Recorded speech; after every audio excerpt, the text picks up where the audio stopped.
Orientering pertama mendapat populariti sebagai latihan ketenteraan pada abad ke-19 di Sweden, dan orientering sebagai istilah diperkenalkan di sana pada tahun 1886. Kemudian istilah itu bermaksud penyeberangan tanah yang tidak diketahui dengan hanya peta dan kompas. Orientering ialah jenis sukan rekreasi yang menggunakan peta dan kompas. Sukan ini mirip kepada permainan mencari harta karun. Kemahiran menggunakan kompas adalah asas yang perlu dikuasai oleh peserta. Peralatan lain yang digunakan ialah penanda, kad kawalan, dan kad perakap. Dalam pertandingan ini, peserta dikehendaki mencari beberapa titik kawalan yang diletakkan di sesuatu kawasan tertentu. Peserta yang menemui semua titik kawalan dan sampai di garisan penamat dalam masa yang paling singkat dikira sebagai pemenang. Pada masa ini, terdapat 70 negara anggota dalam IOF kerana penyertaan negara-negara di IOF terdapat kejohanan orientering dunia yang diadakan setiap tahun. Assalamualaikum dan salam sejahtera. Saya Nur Aslina binti Syarifuddin dari Diploma Kejuruteraan Mekanikal. Berikut jenis-jenis peta yang wujud pada hari ini. Dibezakan mengikut kandungan, bentuk dan skala. Berikut jenis-jenis peta mengikut kandungan, peta am dan peta tersuai. Yang kedua, jenis-jenis peta mengikut bentuk, peta timbul, peta digital, dan peta datar. Yang terakhir, jenis-jenis peta mengikut skala, peta skala kecil, peta skala sederhana, peta skala besar, peta kadaster, dan peta geografi.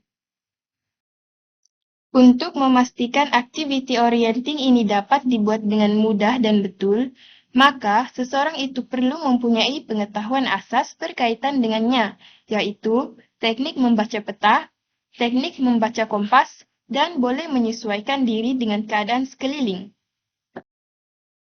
Assalamualaikum warahmatullahi wabarakatuh dan selamat petang. Nama saya Nurliza Hani binti Abdul Fattah dari program Kejuruteraan Mekanikal Pembuatan. Seterusnya saya akan menyampaikan tentang alatan orientering. Alatan yang pertama ialah kompas. Kompas ada pelbagai jenis kompas yang saya terangkan hanya dua saja, yaitu kompas ibu jari dan kompas plat. Kompas ibu jari selalu digunakan sabda mudah. Digunakan di mana-mana, hanya perlu pasang dekat ibu jari saja. Dan seterusnya kompas plat. Kompas plat yang mempunyai permukaan yang keras, jelas, dan rata, dan di atasnya yang lain kompas dipasang. Ia mempunyai pembaris di tepi yang boleh digunakan untuk mengukur jarak pada peta. Ia juga mempunyai tepi lurus yang digunakan untuk mengambil galas dan memindahkannya ke peta Anda. Cara menggunakan kompas plat ialah yang pertama, pegang peta Anda secara mendatar. Seterusnya, letakkan kompas rata pada peta dan putar peta sehingga garisan utara pada peta. Alatan yang seterusnya ialah kad kawalan. Ia digunakan untuk membuktikan bahawa Anda telah melewati semua kawalan mata dalam susunan yang betul. Pada setiap titik kawalan, mereka akan menjadi sama ada peranti elektronik untuk merekodkan bahawa Anda berada di sana atau peranti penebuk lubang manual atas tanda kad Anda. Ia digunakan dengan ditandakan beberapa cara pada setiap titik kawalan untuk menunjukkan bahawa pesaing telah menyelesaikan kursus dengan betul. Yang seterusnya ialah kasus orientering. Boleh tak? Seterusnya ialah kasus orientering. Ketika orientering dalam menggunakan kasus yang sesuai, takkanlah guna high heels kan? Kasus orientering yang boleh menghadapi rupa bumi yang berbeza dan sama ada keadaan termasuk lumpur dan batu kosong. Okey, seterusnya ialah jam randik. Jam randik digunakan untuk mencatatkan masa pertandingan whistle. Ia juga digunakan untuk kalau ada ahli kumpulan yang hilang arah. Dan yang terakhir ialah spanduk untuk menandakan tempat berhimpun garis permulaan dan penamat. Sekian, terima kasih. Assalamualaikum dan salam sejahtera. Nama saya Siti Nur Farah Wahidah binti Hasan. Saya dari Diploma Ukur Bahan.